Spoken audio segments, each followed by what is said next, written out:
Hello and welcome. Well, I never thought I would say this, but the good old British Houses of Parliament is looking more like a nursery playground these days, full of tantrums and finger pointing.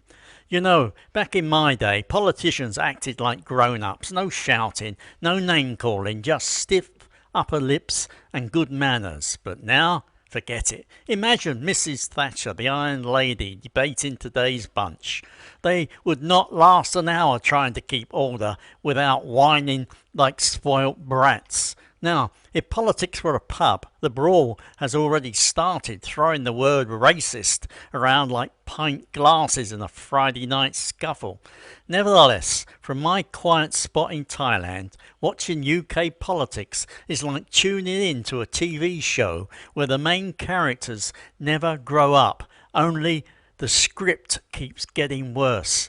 Now picture this, here I am, somewhere a bit sunnier and at the moment a bit more rainy than London, sipping on strong Thai coffee. I may be far away from the grey London skies and the constant Manchester drizzle, but not away from the news. Oh no. The news from back home is like one of those terrible soap operas you cannot quite stop watching.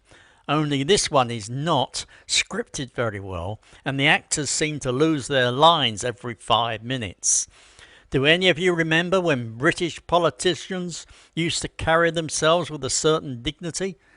Not like Victorian gentlemen in top hats and towels, none of that is needed, but at least they knew how to argue without the need to call each other names or throw a strop every time someone disagreed. Margaret Thatcher may have been tough, but her iron will was not matched by petulant shouting matches. She ruled her party and dealt with the opposition with razor-sharp wit and not playground tantrums. However, fast forward to today and the Commons looks a bit like a school playground after the teachers left the room. There is shouting, shouting and more shouting, with insults flying around quicker than footballs at a Saturday match. Besides, here is a kicker. Whenever someone dares to criticise a left-wing politician, suddenly the word racist pops up like a surprise fire alarm. It is become a sort of catch-all excuse to dodge difficult questions or silence dissent rather than a serious allegation. This tactic, of course, stirs the pot even more because many folks feel it is being thrown around irresponsibly. It is like the old phrase, the boy who cried wolf, except now the wolf is a charged accusation of racism, and people are starting to wonder if the alarm is ever truly legitimate. It is frustrating because it shuts down conversation instead of encouraging honest debate. Watching from Thailand, the contrast could not be starker. Here in the local village market, people haggle over the price of fruit with a passion, but also with respect. If someone accuses another of cheating, there is usually space for a proper explanation or even a laugh to move past it. Back in London, it feels sometimes like politicians would rather scream until they get their own way than engage in serious negotiation or compromise. You might well say, well, politics has always been a rough game. True enough, but the nature of the roughness has changed. Instead of robust debate grounded in ideas, it is now personal attacks, tribalism and a bit of social media outrage theatre thrown in for good measure, a toxic cocktail for democracy. Nevertheless, do not get me wrong, I am not claiming the past was perfect. No era is without its faults or scandals, far from it.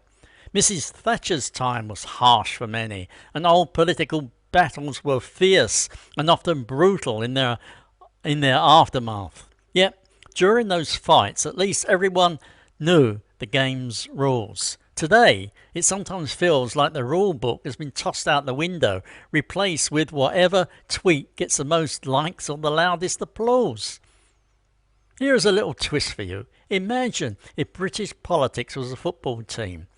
Mrs. Thatcher would be the strict, no-nonsense manager making tough decisions in the background, while today's politicians are more like the restless fans in the stands, constantly booing each other, throwing bottles and demanding immediate wins without patience for the game. No one is playing well on the pitch anymore. They are just causing distractions from the real issues. Moreover, the poor citizens, well, they are stuck watching from the stands, trying to make sense of the chaos. So why is this happening? Part of it is the change in media landscape. 24-hour news cycles and social media platforms amplifying shouting matches over calm discussion.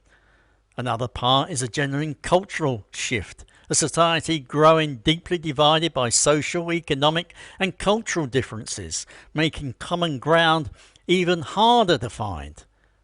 From this faraway vantage point here in the Isaan region of Thailand, it is tempting to be downright grumpy about it all.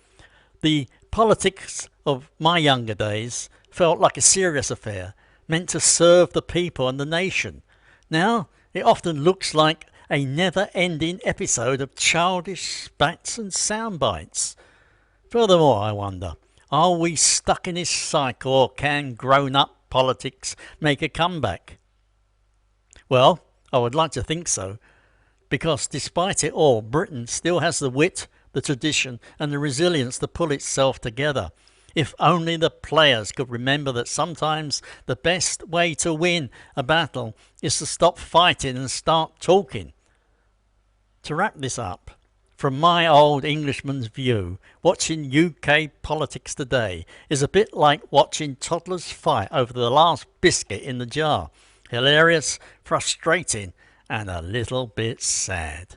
However, maybe, just maybe, we are due for a nanny to step in and remind everyone to behave. Now, if that nanny comes with Thatcher's spirit, with a dash of humour, we might just see some order restored yet. However, Nigel Farage does have the humour, but does he have the discipline? We shall never know unless he is elected.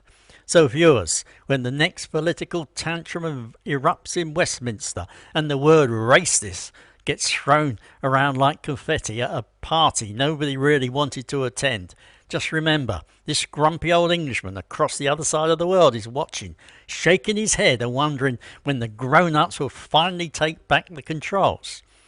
Until that day, let us keep our wits sharp, our tea strong and our sense of humour intact. After all, if politics is a circus, then we might as well enjoy the show, but with popcorn, not tears. It is now the time to elect people who will become proper politicians and remove the ones who act more like student activists than a member of parliament. On top of that, the multi-millionaire MPs who keep harping on about taxing the super rich. The older ones need to retire and the younger ones to look for alternative employment. If you have your own political pet peeves or stories about how things used to be better, share them in the comments below. Let's have a laugh, a grumble, and maybe spark a bit of proper grown-up conversation. Do not forget to like, subscribe, ring that bell as it keeps this old geezer keeping the stories coming. Take care and goodbye.